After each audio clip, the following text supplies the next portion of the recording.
Il existe en France un chiffre que l'INSEE a publié en juillet 2025 et qui aurait dû déclencher un état d'urgence sociale. En 2023, le taux de pauvreté atteint 15,4%, un record sans précédent depuis le lancement du suivi de cet indicateur en 1996. La pauvreté et les inégalités sont au plus haut depuis 30 ans. En l'espace d'une seule année, 650 000 personnes supplémentaires ont basculé dans la pauvreté. 650 000 personnes, l'équivalent de la population de Lyon, qui ont franchi en 12 mois le seuil en dessous duquel vivre en France est devenu une lutte quotidienne pour la survie financière. La France compte 9,8 millions de pauvres si l'on utilise le seuil de 60% du niveau de vie médian selon les données 2023 de l'INSEE. 9 800 000 personnes. Dans un pays qui se dit grande puissance mondiale, 5e économie mondiale, patrie des droits de l'homme, 9,8 millions de personnes vivent avec moins de 1 288 € par mois pour une personne seule. Et cette réalité nationale se concentre dans des villes précises, des territoires urbains dont les indicateurs de pauvreté atteignent des niveaux qui n'ont pas d'équivalent dans les pays comparables d'Europe occidentale. Les budgets communaux consacrés à l'action sociale ont reculé de 3,6% entre 2020 et 2023, soit 160 € de moins par personne pauvre chaque année. Moins de ressources pour plus de pauvres. Une équation impossible qui dit tout de l'ampleur du décrochage entre les besoins et les réponses. En 2023, plus d'une famille monoparentale sur 3 vit sous le seuil de pauvreté, 34,3%, avec une hausse de 2,9 points en un an. Des mères seules avec des enfants dont les revenus ne couvrent plus les charges essentielles, le loyer, la nourriture, les vêtements, les frais scolaires. Des situations de pauvreté dont la profondeur et la brutalité méritent d'être nommées avec une clarté que les discours officiels n'offrent pas toujours. Dans cette vidéo, nous allons nommer les 10 villes françaises où la pauvreté explose en 2026, avec les données officielles qui justifient chaque position de ce classement. Abonnez-vous maintenant à cette chaîne, chaque semaine des analyses précises et documentées sur les réalités sociales françaises que peu de médias osent présenter aussi clairement.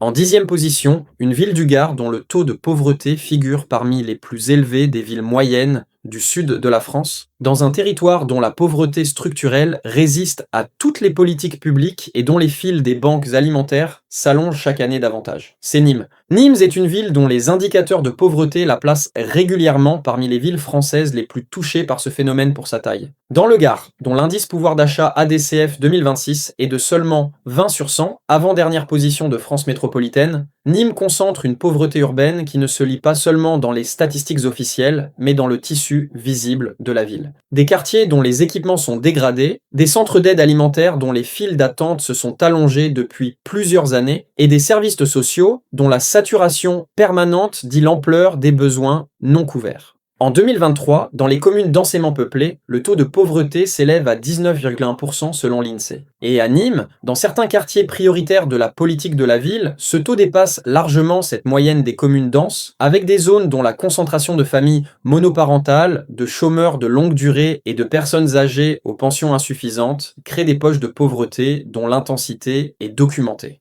1,6 million de Français renoncent à se soigner faute d'accès aux services médicaux, et les personnes pauvres 3 fois plus que le reste de la population. À Nîmes, cette réalité nationale prend une forme particulièrement concrète dans les quartiers les plus défavorisés, des familles dont le budget ne permet plus de couvrir les restes à charge médicaux, des enfants dont les soins dentaires sont différés faute de ressources suffisantes, et des personnes âgées dont les médicaments représentent une proportion insoutenable de pensions insuffisantes. En 9e position, une ville du Nord dont la pauvreté structurelle et le chômage multigénérationnel créent des conditions sociales d'une dureté que les politiques de la ville successives n'ont pas réussi à transformer durablement, dans un contexte de hausse du taux de pauvreté national qui aggrave encore une situation déjà critique. C'est Valenciennes. Valenciennes est une ville du bassin minier dont l'histoire industrielle a laissé des traces profonde sur le tissu social local. La désindustrialisation progressive depuis les années 1970 a produit un marché de l'emploi local insuffisant pour absorber une population active dont les qualifications ne correspondent pas toujours aux besoins des secteurs en croissance. Et dans ce contexte de chômage structurel, la pauvreté s'est installée de génération en génération dans des quartiers dont les indicateurs socio-économiques disent l'ampleur d'une situation que les seuls outils disponibles dans le cadre des politiques actuelles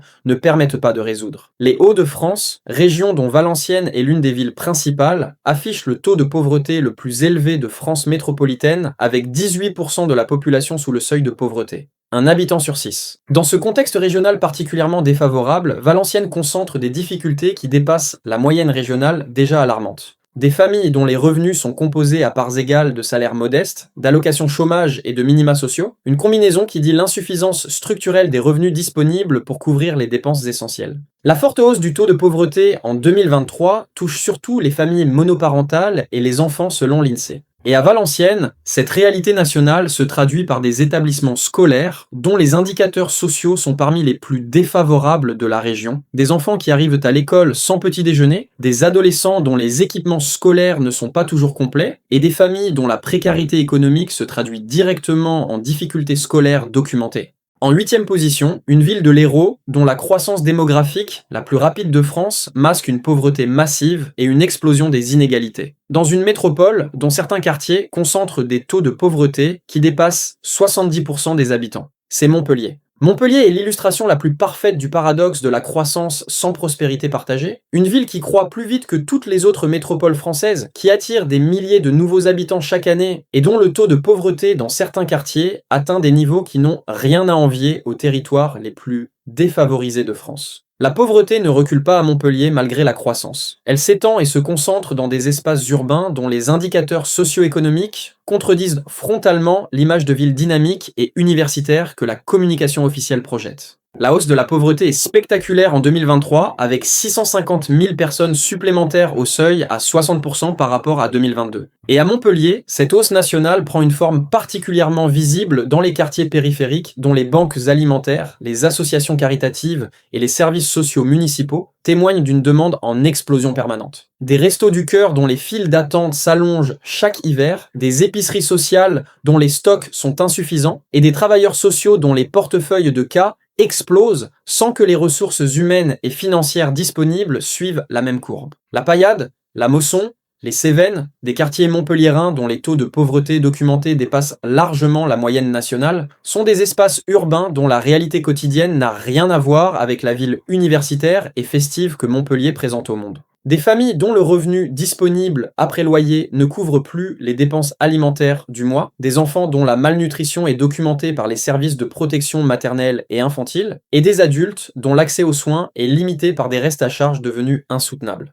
En 7e position, une ville de Haute-Garonne dont la croissance économique spectaculaire coexiste avec une pauvreté massive dans certains quartiers, dans une métropole dont les inégalités internes sont parmi les plus documentées des grandes villes françaises. C'est Toulouse. Toulouse illustre avec une précision documentaire ce que les économistes appellent la croissance inégalitaire. Une métropole dont le PIB et l'emploi qualifié progressent de façon spectaculaire grâce à l'aéronautique et aux technologies, et dont certains quartiers cumulent simultanément des taux de pauvreté parmi les plus élevés de France. L'Occitanie affiche un taux de pauvreté de 17,5%, troisième région métropolitaine la plus pauvre de France, et Toulouse concentre une part significative de cette réalité régionale dans ses zones périphériques les plus défavorisées. 20 ans plus tôt, les pauvres étaient 3,8 millions, soit 6,6% de la population. Manifestement, du point de vue des ressources monétaires, la pauvreté a augmenté. Et à Toulouse, cette augmentation sur 2 décennies dit quelque chose d'essentiel. Même dans une métropole dont la dynamique économique est l'une des plus robustes de France, la pauvreté a progressé parce que les fruits de la croissance ne se sont pas distribués de façon équitable sur l'ensemble de la population urbaine. On arrive à la moitié de ce classement. Si cette vidéo vous apporte des informations documentées sur des réalités que peu de médias présentent, avec cette clarté, c'est le moment de vous abonner à cette chaîne. Un abonnement et un like permettent à cette chaîne de continuer chaque semaine. Abonnez-vous maintenant. En 6e position, une ville du Nord dont la pauvreté est parmi les plus anciennes et les plus profondément enracinées de toute la France, dans un territoire dont les politiques publiques successives n'ont pas réussi à briser la transmission intergénérationnelle d'une situation qui s'aggrave en 2026 avec la hausse nationale du taux de pauvreté. C'est Roubaix. Roubaix est l'une des villes françaises dont la pauvreté est la plus anciennement documentée. Un territoire dont plus d'un habitant sur 2 vit sous le seuil de pauvreté dans certains quartiers selon les données officielles les plus récentes disponibles. Cette réalité, qui n'est pas nouvelle, mais qui s'aggrave dans le contexte de hausse nationale du taux de pauvreté documenté par l'INSEE en juillet 2025, dit quelque chose d'essentiel sur les limites des politiques publiques menées depuis des décennies dans ce territoire. Face à la hausse du coût de la vie, les politiques municipales peuvent soutenir le pouvoir d'achat des habitants, y compris en réduisant leurs dépenses contraintes, notamment dans les territoires les plus pauvres. Et Roubaix a tenté certaines de ces politiques avec des résultats insuffisants relativement à l'ampleur des besoins. Des dispositifs d'aide alimentaire, des accompagnements sociaux, des politiques de l'emploi ciblé, autant d'efforts réels qui ne parviennent pas à contrebalancer des forces structurelles dont la puissance dépasse les capacités d'une seule commune. La pauvreté à Roubaix est multigénérationnelle, des familles dont ni les parents ni les grands-parents n'ont connu autre chose que la précarité. Cette transmission intergénérationnelle de la pauvreté est l'une des réalités les plus difficiles à briser, parce qu'elle produit des environnements dans lesquels les enfants grandissent sans les capitaux culturels, sociaux et économiques qui leur permettraient de s'en extraire par leurs propres moyens.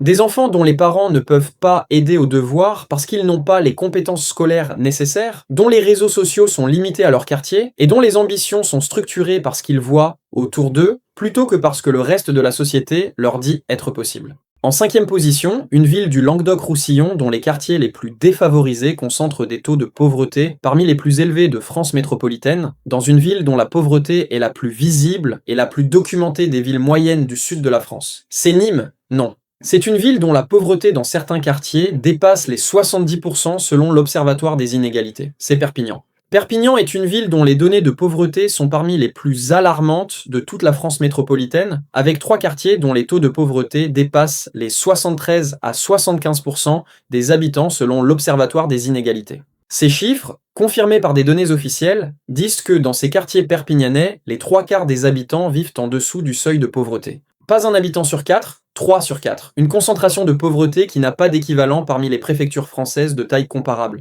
En l'espace d'une année, 650 000 personnes ont basculé dans la pauvreté en France. Et à Perpignan, cet basculement national touche une ville dont la base de pauvreté préexistante est déjà parmi les plus élevées du territoire. Ce qui signifie que l'aggravation nationale produit des effets cumulatifs sur un tissu social déjà en situation de fragilité extrême. Des associations caritatives qui signalent des demandes d'aide alimentaire en hausse, des services sociaux municipaux dont les files d'attente s'allongent, et des travailleurs de première ligne dont l'épuisement dit l'ampleur d'une crise que les ressources disponibles ne permettent pas d'endiguer. Le coût alimentaire à Perpignan est supérieur à la moyenne nationale dans une ville dont les revenus sont parmi les plus bas, une double contrainte qui crée des situations de précarité alimentaire documentées par les épiceries sociales et les associations qui accompagnent les familles les plus démunies. Des enfants qui arrivent à l'école sans avoir mangé, des adultes qui sautent des repas pour que leurs enfants mangent, des réalités que les enseignants et les travailleurs sociaux perpignanais décrivent avec une régularité qui dit que ces situations ne sont pas marginales mais structurelles. En 4e position, une ville des Bouches-du-Rhône dont la pauvreté dans les quartiers nord atteint des niveaux qui n'ont pas d'équivalent dans une métropole de cette importance en Europe occidentale, et dont la hausse nationale du taux de pauvreté documentée par l'INSEE en 2025 aggrave encore une situation que les politiques publiques n'ont pas réussi à inverser. C'est Marseille. Marseille est une ville dont la pauvreté est l'une des plus documentées et des plus visibles de toute la France. Les quartiers nord, du 13e au 16e arrondissement, concentrent des taux de pauvreté qui dépassent largement la moyenne nationale dans des zones dont la densité de population est élevée et dont les services sont structurellement insuffisants. Et la hausse nationale de 650 000 personnes supplémentaires basculées dans la pauvreté en un an selon l'INSEE produit à Marseille des effets dont l'ampleur est proportionnelle à la fragilité préexistante du tissu social. Le poids du logement dans les dépenses contraintes des ménages a plus que doublé depuis 1960. Et à Marseille, ce doublement des charges de logement pèse particulièrement lourd sur des ménages dont les revenus n'ont pas progressé dans les mêmes proportions. Des familles qui consacrent 50, 60, parfois 70% de leurs revenus au seul loyer, dans un parc de logements sociaux insuffisant et un parc privé dégradé dont les propriétaires profitent de la faiblesse de la demande solvable pour louer à bas prix des logements dont l'État n'est pas toujours conforme aux normes minimales d'habitabilité.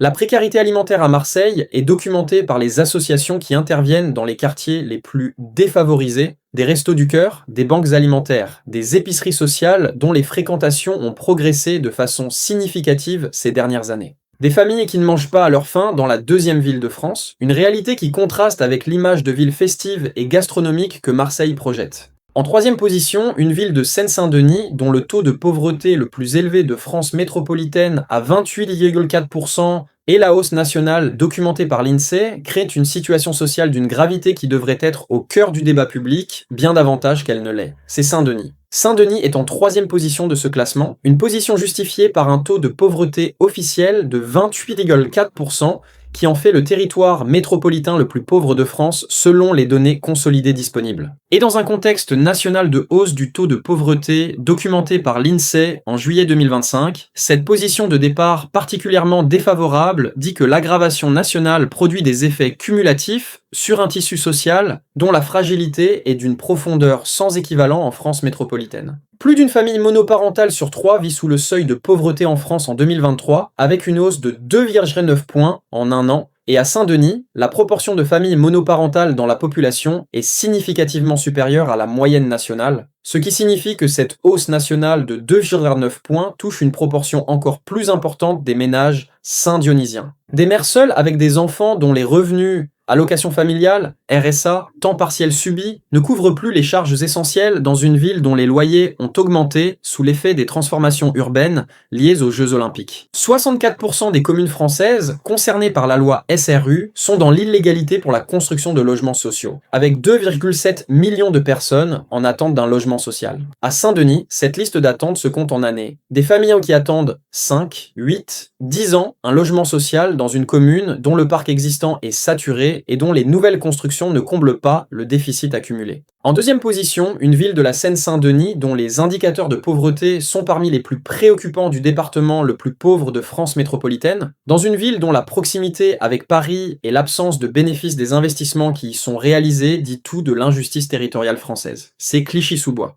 Clichy-sous-Bois est une ville dont le nom résonne dans la mémoire française depuis les événements de 2005 et dont la réalité sociale en 2026 dit que les promesses de transformation formulées à l'époque ne se sont pas matérialisées à la hauteur de ce qu'elles promettaient. Un taux de pauvreté parmi les plus élevés de Seine-Saint-Denis dans le département le plus pauvre de France métropolitaine, une accumulation de défavorabilité qui crée des conditions sociales d'une brutalité que les statistiques officielles ne capturent pas toujours dans leur totalité. Ces données évaluatives ne tiennent pas compte de 2 millions de pauvres qui échappent aux statistiques sur les revenus de l'INSEE, celles-ci ne portent que sur la base des logements dits ordinaires. Et à Clichy-sous-Bois, cette population invisible, sans domicile fixe, en logement de fortune, en situation d'hébergement précaire chez des tiers, représente une part de la réalité sociale que les chiffres officiels ne montrent pas. La pauvreté réelle est supérieure à la pauvreté mesurée. Et dans les quartiers les plus défavorisés de Clichy-sous-Bois, cet écart est l'un des plus importants de France. Les budgets communaux consacrés à l'action sociale ont reculé de 3,6% entre 2020 et 2023 selon les données disponibles. Et pour une commune dont les besoins d'action sociale sont parmi les plus importants de France, cette réduction budgétaire est d'une cruauté documentée. Moins de moyens pour plus de pauvres. Une équation que les travailleurs sociaux de Clichy-sous-Bois vivent quotidiennement avec un épuisement qui dit l'ampleur du fossé entre les besoins et les ressources. Et en première position, la ville française où la pauvreté explose avec le plus d'ampleur et de brutalité en 2026, une métropole de la Seine-Saint-Denis dont les indicateurs de pauvreté sont les plus dramatiques de tout le territoire métropolitain dans un contexte national de hausse record du taux de pauvreté. C'est Grigny. Grigny est en première position de ce classement. Une ville dont les données officielles de pauvreté la placent régulièrement en tête des communes françaises les plus touchées par ce phénomène. Un taux de pauvreté qui dépasse les 50% dans certaines zones de la ville selon les données disponibles. Plus d'un habitant sur 2 sous le seuil de pauvreté dans une commune de la région parisienne dont la proximité avec Paris et les grandes zones d'emploi franciliennes dit tout de l'injustice structurelle de sa situation. Le taux de pauvreté atteint 15,4% en France en 2023, un record sans précédent depuis le lancement du suivi de cet indicateur en 1996. Et à Grigny, ce taux national de 15,4% dit très peu de la réalité locale. Une ville dont le taux dépasse le triple de la moyenne nationale dans certains de ses quartiers. Une ville dont la cité de la Grande Borne, conçue par l'architecte Émile Aillaud dans les années 1970 comme un modèle d'urbanisme social, est devenue l'un des espaces de pauvreté les plus documentés et les plus persistants de toute la région parisienne. Grigny illustre de façon particulièrement poignante ce que les chercheurs appellent la ségrégation résidentielle. Le phénomène par lequel les populations les plus pauvres se concentrent progressivement dans des espaces géographiques précis qui concentrent simultanément les logements les moins chers, les services les moins qualifiés, les écoles les plus sous tension et les transports les moins pratiques pour accéder aux zones d'emploi. Une géographie de la pauvreté dont les mécanismes s'auto-renforcent et dont Grigny est en 2026 l'exemple le plus documenté et le plus alarmant parmi les communes françaises d'Île-de-France. Ces 10 villes nous disent quelque chose d'essentiel que la France de 2026 n'a pas encore pleinement intégré. La pauvreté augmente en France depuis le milieu des années 2000 et la hausse de 2023 est spectaculaire avec 650 000 personnes supplémentaires. Cette hausse nationale produit des effets particulièrement brutaux dans des villes dont la fragilité préexistante était déjà documentée. Des territoires dont les habitants cumulent des difficultés qui se renforcent mutuellement et dont les ressources publiques disponibles sont inversement proportionnelles aux besoins. 5,1 millions de personnes vivent sous le seuil de pauvreté d'après les chiffres 2022 de l'INSEE. Et le rapport sur la pauvreté 2024-2025 de l'Observatoire des inégalités pointe l'insuffisance des actions publiques. Cette insuffisance documentée par l'Observatoire des inégalités, par Oxfam, par les associations de terrain, est la mesure la plus précise de l'écart entre ce que la France fait et ce que ces 10 villes méritent. Un écart qui n'est pas une fatalité, c'est un choix politique que les prochaines élections municipales de 2026 donneront l'occasion de changer. Si cette vidéo vous a apporté des chiffres officiels sur une réalité que vous viviez ou que vous cherchiez à comprendre, likez-la, partagez-la, abonnez-vous à cette chaîne. Et dites-nous en commentaire, vous vivez dans l'une de ces villes? Comment vivez-vous cette réalité au quotidien?